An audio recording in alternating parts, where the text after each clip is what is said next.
আগামী 24 ঘন্টায় শর্ত সাপেক্ষে জরুরি স্বাস্থ্যসেবা চালু রাখার ঘোষণা দিয়েছেন আন্দোলনকারী চিকিৎসকরা।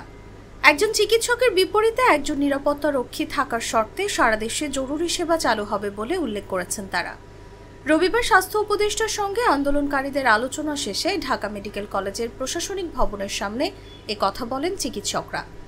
চিকিৎসকরা বলেন, আমাদের শাটডাউন কর্মসূচি চলমান আছে, তবে আগামী 24 ঘন্টার মধ্যে প্রতিটি জরুরি বিভাগে একজন চিকিৎসকের বিপরীতে একজন আইনশৃঙ্খলা বাহিনীর সদস্য নিরাপত্তা দেওয়ার সাপেক্ষে শুধুমাত্র জরুরি বিভাগের সেবা দেওয়া হবে। এর বাইরে আউটডোর সেবা ও ইনডোর সেবা স্থগিত থাকবে, তবে আইসিইউ, এইচডিইউ সেবা চলমান আছে বলেও জানান তারা বলেন, যদি 5 মিনিটের মধ্যে তারা আইনশৃঙ্খলা বাহিনীর সদস্য দেয়, আমরা এরই মধ্যে চিকিৎসা সেবা দেওয়া শুরু করব। আগামী 7 দিন এভাবেই স্বাস্থ্য সেবা চলবে।